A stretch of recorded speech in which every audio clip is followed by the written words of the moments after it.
स्वागत है आप सभी का साधना प्लस न्यूज में। मैं हूं आपके साथ आदर्श तिवारी। बुलेटिन की शुरुआत करें, लेकिन नजर पहले इस वक्त की हेडलाइंस पर।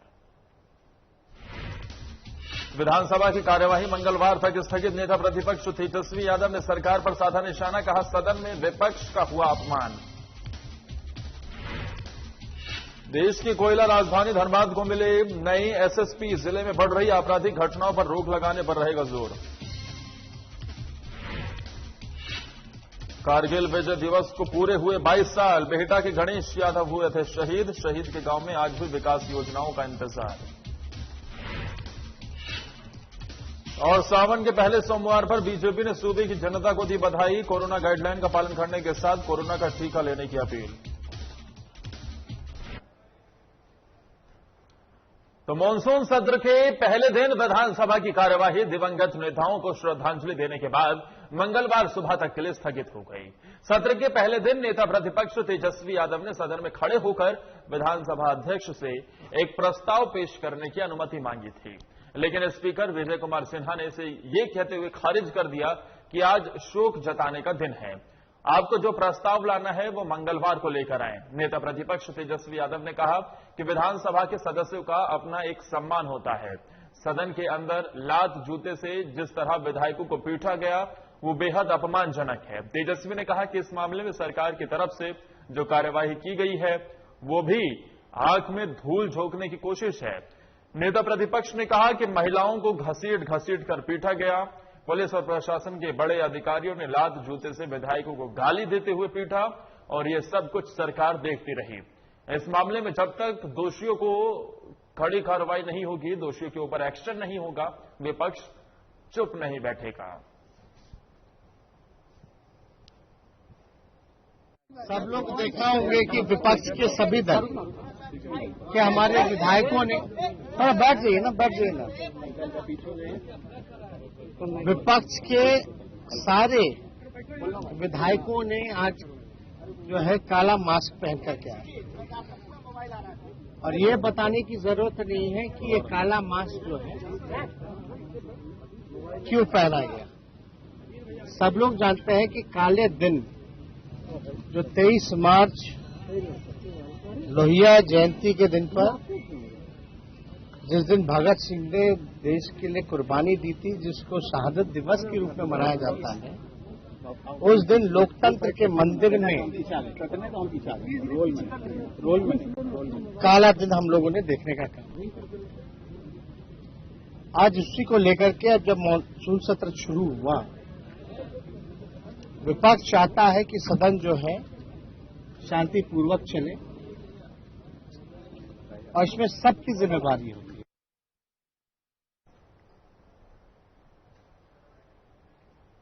देश की कोयला राजधानी धनबाद विधि व्यवस्था को लेकर हमेशा खबरों में बना रहता है। कोयला क्षेत्रों में आए दिन आपराधिक घटनाएं होती रहती हैं और आपराधिक घटनाओं को रोकना धनबाद पुलिस के लिए हमेशा चुनौती भरा रहता है। इसी को लेकर धनबाद के नवनियुक्त एसएसपी संजीव कुमार से बातचीत की हमारे संपादक दीपक ओझा ने।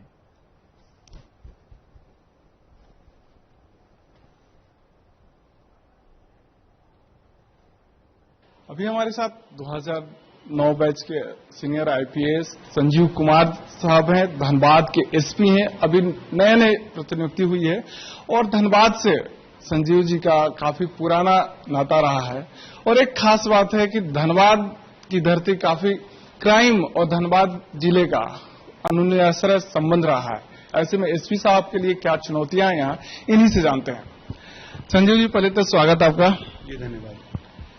धनबाद से आप रहे हैं इस इलाके में और जानते हैं, तो अभी क्या लगता है कि पहले में और अब में क्या कुछ अंतर आपको देखने को मिल रहा है?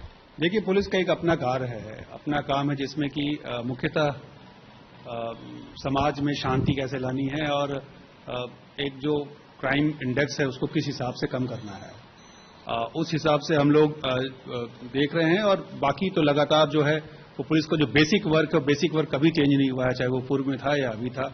अभी ये है कि अभी लोगों के साथ अच्छे संबंध के बनाकर काम करना है, वो हमारी एक चुनौती है, जिस चुनौती को हम लोग पूरी तरह से कार्य करेंगे और लोगों के साथ मिलकर के जो इलाके का क्राइम है उसको खत्म करने का प्रयास करेंगे। क्राइम यहाँ हमेशा होते रहता है सर, मतलब एक तो संगठित अपराध जो आप लोग कहते हैं वो भी यहाँ पर बहुत ज्यादा है, तो क्या लगता है कि दूसरे जिलों की अपेक्षा इनपुट यहाँ सही मिल पाता है या दूसरे जिला में सही था? आप तो कई जिलों में रहे हैं। क्योंकि ये काफी बड़ा जिला है और ये फाइनेंशियली काफी एक्टिव जिला है, ऐसे में कई जो क्रिमिनल्स होते हैं वो एक ग्रुप बना करके लोगों को डरा कर धमका कर पैसे उगाही करने का प्रयास करते हैं। तो ऐसे ग्रुप्स सभी हमारे नजर में हैं। हम लोगों ने स्पेशल पहले आते के साथ हमने कुछ बैठकें की हैं, कुछ टीम्स बनाए हैं, स्पेशल टीम्स बनाए हैं, और जो भी क्रिमिनल्स इस तरह के कार्य में शामिल हैं वो सभी हमारे टारगेट में हैं और जल्दी हम लोग इनकी गिरफ्तारी करेंगे। कुछ की गिरफ्तारी तो कुछ दिनों पहले हुई है, जल्दी जो बाकी बचे लोग हैं उनकी गिरफ्तारी करेंगे और पूरी तरह से इलाके में शांति लाने का प्रयास करेंगे। यहाँ दो तरह का क्राइम होता है सर, एक तो गुटबाजी है, आपसी मुठभेड़ होते रहते हैं, और यहाँ एक परिवार भी चुनौतीपूर्ण है। तो क्या आपको लगता है कि ये चुनौतीपूर्ण होगा आपके लिए? देखिए, जो लॉ ऑफ द लैंड है वो सबके लिए बराबर है, चाहे वो हम हों, आप हों या कोई भी व्यक्ति हो, और कानून से ऊपर कोई नहीं है। तो कानून के परिधि में जो लोग काम करेंगे वो हमारे दोस्त हैं, उनके साथ हम मिलकर काम करेंगे, और कानून के परिधि से जो भी व्यक्ति बाहर काम करेगा उसके खिलाफ हम लोग कानून के अंतर्गत जो अपेक्षित कार्रवाई है वो कार्रवाई हम सुनिश्चित कराएंगे। सर, शुरू से चूंकि कोयला नगरी होने के कारण इसमें सवाल उठते आए हैं, चाहे वो कोई भी सरकारें हो, किसी भी पार्टी की सरकारें हो, कोई भी एसपी हो, तो कोयला चोरी एक यहाँ उभर कर आता है कि कोयले का धंधा चल रहा है। इसका क्या मीनिंग है सर, आपके एक पुलिस अफसर होने के हिसाब से? मैंने आपको पहले ही कहा, जो लॉ ऑफ द लैंड है उसका पूरी तरह से पालन होगा। जो कानून है, जो रिस्पॉन्सिबिलिटीज है वो हम लोग सभी जानते हैं, और उस कानून के अंतर्गत जो रिस्पॉन्सिबिलिटी हमें दी गई है उसका पूरी तरह से सही तरीके से पालन हम लोग सुनिश्चित कराएंगे। वो सब सही है सर, लेकिन जिस तरह से यहाँ आवाज उठते रहते हैं, अभी आपने जो पिछले दिनों जिस गिरोह को पकड़ा है वो भी गिरोह सक्रिय हो गया है, कहा जा रहा है कि अभी तत्काल दिनों में वो काफी सक्रिय है। तो क्या इसका कुछ एक्शन प्लान? पूरा एक्शन प्लान है, हम लोगों ने स्पेशल टीम्स बनाई है इसके लिए।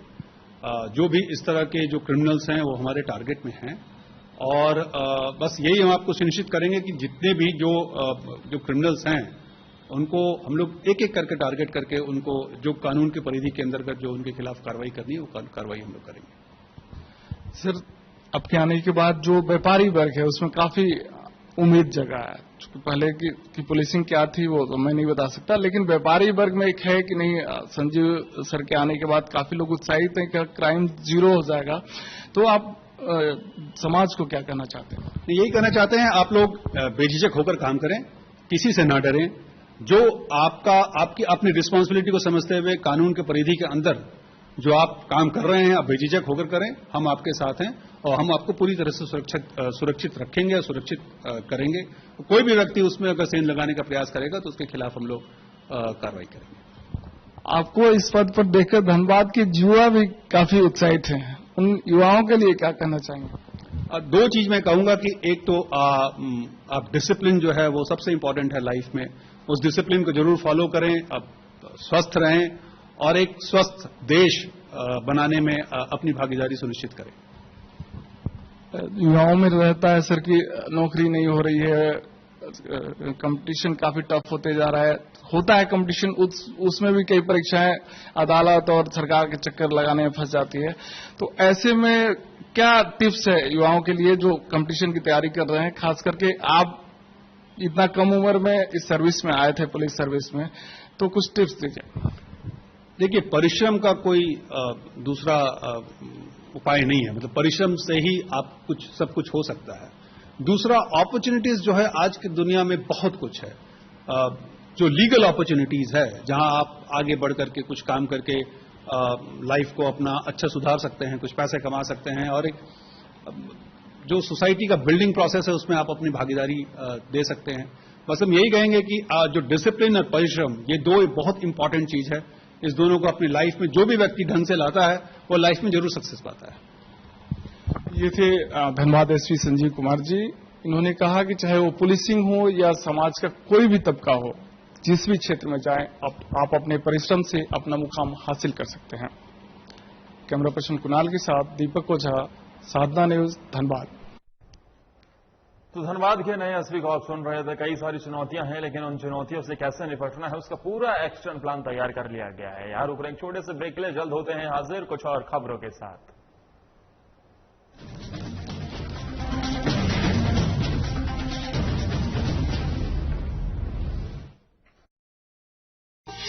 इस सावन घर बैठे कीजिए बाबा बैद्यनाथ के दर्शन।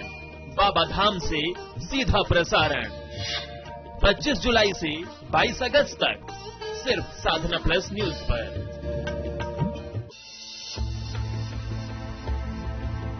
रामकृष्ण मिशन अस्पताल रांची में सेवा का एक सर्वोत्तम संस्थान। 7 दशकों से रामकृष्ण मिशन सेनेटोरियम में सभी बीमारियों का आधुनिक पद्धति से सस्ते दर पर इलाज। अस्पताल में अनुभवी डॉक्टर और कुशल नर्सें रखेंगी आपका विशेष ख्याल। सभी आधुनिक चिकित्सकीय उपकरणों से लैस 24/7 है सेवा में समर्पित। रामकृष्ण मिशन अस्पताल, खूंटी रोड, तूपुदाना, रांची, जिसका सेवा ही परम धर्म है।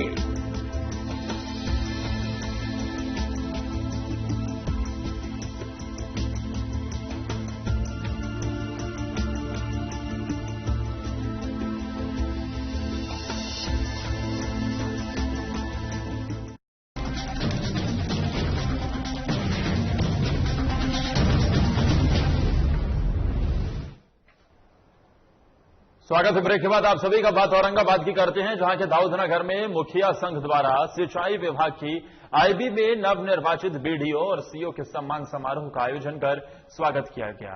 बता दें कि मुखिया संघ के दाऊदनगर प्रखंड के अध्यक्ष कुणाल प्रताप की अध्यक्षता और केशव कुमार कर्मा पंचायत मुखिया प्रतिनिधि धर्मेंद्र कुमार के संचालन में एक कार्यक्रम का आयोजित किया गया। अपने संबोधन में नव पदस्थापित बीडीओ ने कहा कि जनप्रतिनिधियों के सहयोग से सरकारी योजनाओं का लाभ धरातल तक पहुंचाकर प्रखंड का सर्वांगीण विकास कराया जाएगा। वहीं सीओ ने कहा कि अंचल कार्यालय से आम जनता को मिलने वाली सभी सरकारी योजनाओं का लाभ सही तरीके से आम जनता तक पहुंचाया जाएगा। मौके पर आरजेडी प्रखंड अध्यक्ष देवेंद्र कुमार सिंह, समाजवादी नेता मोहन सिंह यादव मौजूद रहे।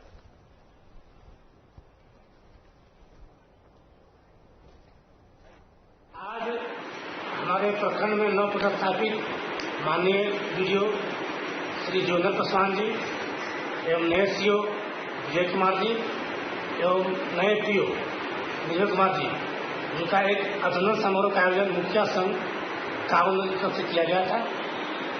कोविड-19 के ध्यान रखते हुए कुछ सीमित लोगों को ही उपस्थिति में एक कार्यक्रम का आयोजन किया गया। इस कार्यक्रम में आए हुए सभी लोगों का मैं मुखिया संघ की तरफ की ओर से उनका हार्दिक अभिनंदन। पुलिस महानिदेशक झारखंड की अनोखी पहल के तहत सभी थानों में उपकरण बैंक बनाकर लोगों से उनके उपयोग में न लाए जाने वाले उपकरणों को दान स्वरूप देने की अपील की गई थी। वहीं सामुदायिक पुलिसिंग के तहत सिमडेगा पुलिस द्वारा उपकरण बैंक के माध्यम से मेधावी और असहाय छात्र छात्राओं के बीच मोबाइल फोन का वितरण किया गया। SS+2 उच्च विद्यालय सिमडेगा परिसर में थाना क्षेत्र के 36 बच्चों के बीच उपकरणों का वितरण किया गया। इस कार्यक्रम के मुख्य अतिथि सिमडेगा एसपी डॉक्टर शम्स तबरेज मौजूद रहे। मौके पर उन्होंने कहा कि वैश्विक महामारी कोरोना काल में जिस प्रकार डिजिटल शिक्षा को बढ़ावा मिला है, ऐसे में गरीब असहाय बच्चों को बिना स्मार्टफोन शिक्षा लेने में काफी परेशानी होती है, जिसको देखते हुए ये कदम उठाया गया है।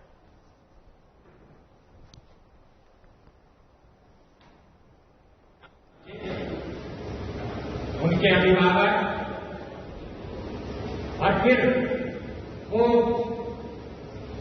अभिभावक शिक्षक, हम आप सबका अभिनंदन करते हैं। पुष्पा कुली जी आई हुई है, हमारे बहुत से अतिथि आए हैं, हमारे पुलिस पदाधिकारी जिन पर मुझे नाज है। हम इस कार्यक्रम को सफल बनाने के लिए जितने कम समय में उन्होंने इतने अच्छे कार्यक्रम को आयोजित किया, बावजूद के कोविड के सारे रेस्ट्रिक्शन मौजूद हैं और हम उनका अच्छे से पालन कर रहे हैं। ये कार्यक्रम यहाँ पे करना हमारी बाध्यता है। तो एक बेहद ही सराहनीय कदम उठाया गया है जो अनयूजफुल इक्विपमेंट हैं, जिनका इस्तेमाल घर में नहीं हो रहा है, उसको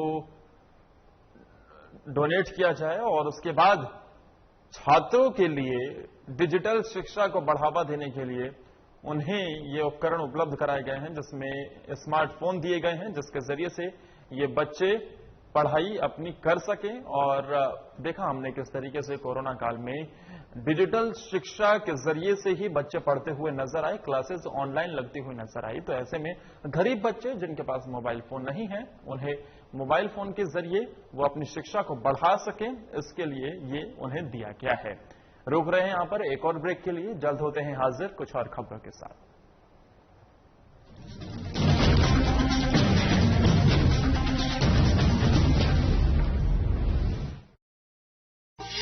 इस सावन घर बैठे कीजिए बाबा बैद्यनाथ के दर्शन। बाबा धाम से सीधा प्रसारण 25 जुलाई से 22 अगस्त तक सिर्फ साधना प्लस न्यूज पर।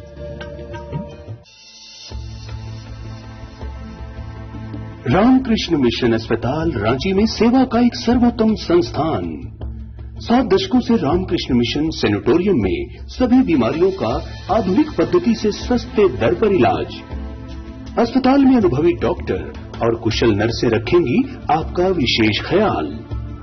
सभी आधुनिक चिकित्सकीय उपकरणों से लैस 24/7 है सेवा में समर्पित। रामकृष्ण मिशन अस्पताल, खूंटी रोड, तूपुदाना, रांची, जिसका सेवा ही परम धर्म है।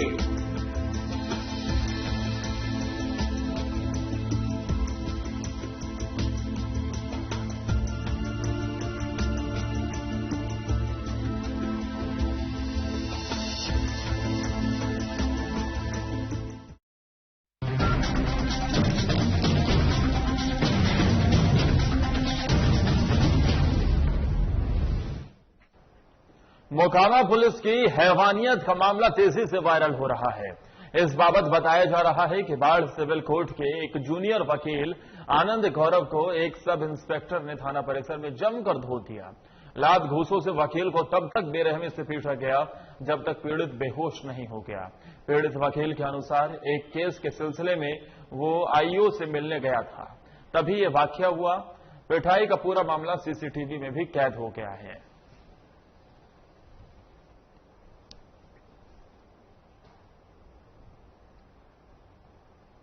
मैं एक केस डायरी के सिलसिले में थाना पहुंचा। मोकामा थाना कांड संख्या 157-20 से संबंधित डायरी की मांग के बारे में जानकारी लेने हेतु ये थाना परिसर में ओडी पद के पदाधिकारी के रूप में तैनात अशोक सिंह के द्वारा मुझे भद्दी गालियां देना शुरू कर दिया और मुझे बोला कि तुम मुझे सस्पेंड करवाओगे, तुम मेरा ऑडियो वायरल करोगे, तुम पब्लिक में मुझे सस्पेंड करवाओगे। इतना कह करके वो मुझे ताबड़तोड़ लात घुसे मुक्के से मारना चालू कर दिया।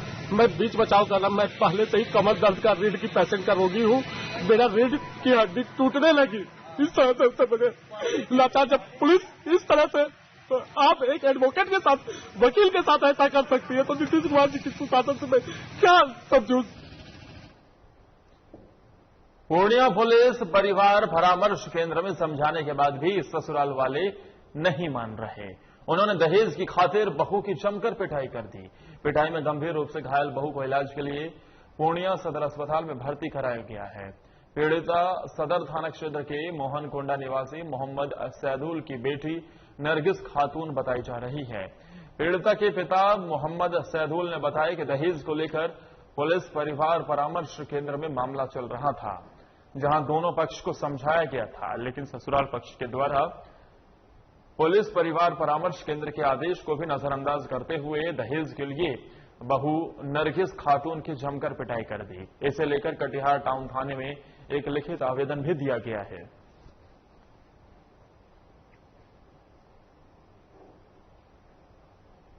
₹1 लाओ शादी के बाद, नहीं तो तुमको हम फिर छोड़ देंगे या तलाक दे देंगे। तो बहुत संघर्ष के बाद फिर हम लोग परामर्श केंद्र से सहायता लिए और उनके मथी से शुक्रवार को 23 तारीख को हम लोग विदागी दिए और उसी 8 बजे रात में पता चला, फोन किया कि आपकी बहन बीमार है और आइए कटिहार मेडिकल कॉलेज में भर्ती है। तो यहाँ से गए तो देखे बहुत बुरा हाल था, कान से ब्लड जा रहा था, सर फड़ा हुआ था और वो लोग वहाँ से फरार था। तो हम लोग फिर आके पूर्णिया सदर अस्पताल में भर्ती कराए हुए हैं, इलाज चल रहा है। क्या नाम है? नरगिस खातून। नालंदा में कारगिल विजय दिवस के अवसर पर सोमवार को बिहार शरीफ के शहीद कारगिल पार्क में भारत माता के वीर सपूतों को श्रद्धांजलि अर्पित कर उनके शौर्य को याद किया गया।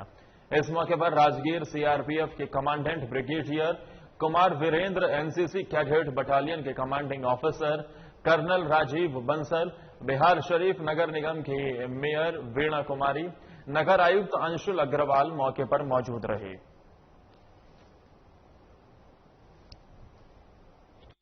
विजय हासिल की थी। इसमें भारतीय सेना के 527 शहीद हुए थे, जिसमें officer, junior commission officer, non commission officer और बहादुर जवान थे। और इसमें ये जो एक अगर आप उसका और एनालिसिस करेंगे तो 527 में से देश के हरेक कोने से उस सिपाही ने आके अपना योगदान दिया, बलिदान दिया। ये भारत की एकता को दिखलाता है।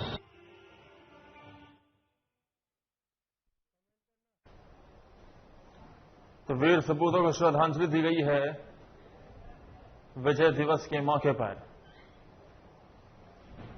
जो युद्ध हुआ था कारगिल का, उसमें भारत के वीर सपूतों ने किस तरीके से पाकिस्तान के घुसपैठियों को, पाकिस्तान को मुंहतोड़ जवाब दिया था और उसके बाद भारत की जमीन पर घुसपैठ कर रहे पाकिस्तानियों को खदेड़ भगाया था।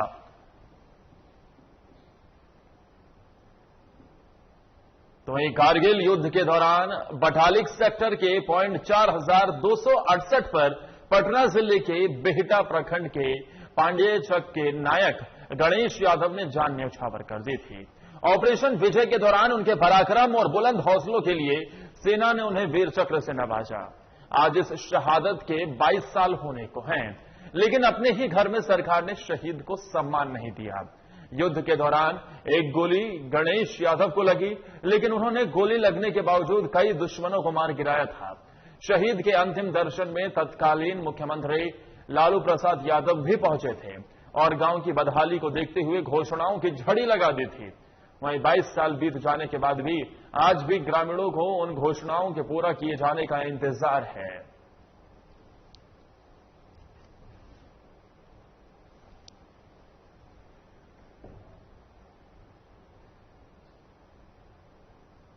तो सावन के पहले ही दिन को सुल्तानगंज के जहाज घाट में गंगा स्नान करने आए 3 शिव भक्तों की गंगा में डूबने से मौत हो गई। इस घटना से 8 घंटे बीत जाने के बावजूद भी कोई भी प्रशासन या एनडीआरएफ की टीम गंगा घाट नहीं पहुंची। बीजेपी नगर अध्यक्ष नवीन कुमार बन्नी घटना की सूचना मिलते ही घटनास्थल पर पहुंचे और परिजनों से बात कर उन्हें सांत्वना दी। साथ ही एनडीआरएफ की टीम जल्द भेजने की बात भी कही। बता दें कि अभी तक बस एक ही शव मिल सका है, बाकी दोनों की तलाश की जा रही है।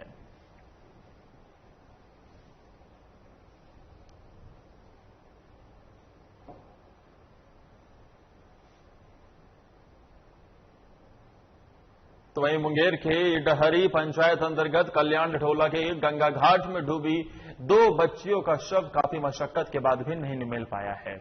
एसडीआरएफ की टीम समेत स्थानीय गोताखोरों ने शव की खोजबीन के लिए गंगा घाट में घंटों मशक्कत की, लेकिन शव बरामद नहीं किया जा सका। घटना के बाद परिजनों का रो रो कर बुरा हाल है। मालूम हो कि बीते दिन इटहरी पंचायत के कल्याण टोला निवासी शैलेंद्र मंडल की 11 साल की बेटी तनुजा कुमारी और वैष्णु देव मंडल की 12 साल की बेटी सोनाली कुमारी गंगा घाट में स्नान के दौरान डूब गई थी, जिसकी सूचना जिला प्रशासन को दी गई। सूचना के बाद जिला प्रशासन की पहल पर स्थानीय गोताखोरों समेत एसडीआरएफ की टीम द्वारा बच्चियों के शव को ढूंढने का प्रयास किया जा रहा है।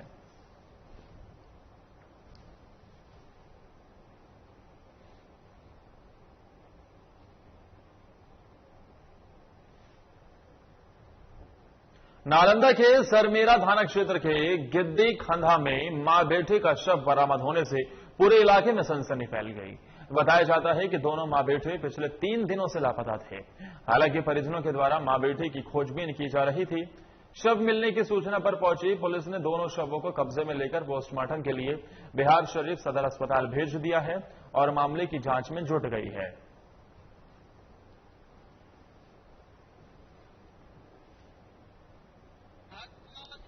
इसको मार के और इसको बाप इसको माई तीनों मिल के वो बहनोई है, उसको नाम नहीं हम जान सकते हैं। वो बहन बेबिया और उसको बेबिया नाम है जे था। चारों पांचों इसको घेरे में मुड़ी मचोर दी, मचोर के दुनू के और उसके बाद में ले जाके जौरी में बांध के लपेट के नदिया नदी में।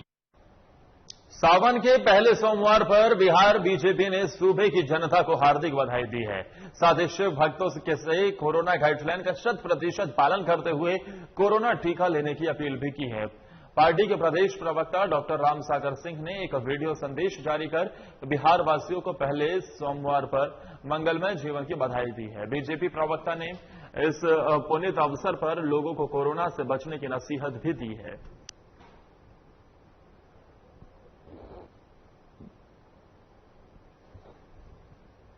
बिहार वासियों को बिहार भाजपा की ओर से सावन की पहली सोमवारी की हार्दिक शुभकामनाएं और बधाई। आप पूजा अवश्य करें, लेकिन कोरोना गाइडलाइन का पालन करते हुए पूजा करें, तभी आप भी सुरक्षित रहेंगे, आपका परिवार भी सुरक्षित रहेगा, बिहार भी सुरक्षित रहेगा और देश भी कोरोना से सुरक्षित रहेगा। क्योंकि कोरोना अभी गया नहीं है, कोरोना अपना रूप रंग बदल करके आते रहता है, इसलिए कोरोना गाइडलाइन का पालन करते हुए ही पूजा करें, ऐसा आप लोगों से मेरा विनम्र आग्रह है। सावन महीने का आज पहला सोमवार है, जिसे लेकर श्रद्धालुओं में खासा उत्साह है। वहीं गुमला के घाघरा प्रखंड मुख्यालय से करीबन 3 किलोमीटर की दूरी पर स्थित देवकी बाबा धाम मंदिर में श्रद्धालुओं की भीड़ उमड़ पड़ी। यहां प्रत्येक वर्ष कई श्रद्धालु काफी दूर दूर से आकर जलाभिषेक और पूजा पाठ कर मनोकामना मांगते हैं। लोहरदगा, गुमला, रांची से भी भक्त की मंडली यहां पर आती है। स्थानीय लोग बताते हैं कि देवकी बाबा धाम मंदिर मुख्य मंदिर में भोले बाबा के शिवलिंग खुद ही खुदाई के समय पर निकले थे, जिसके बाद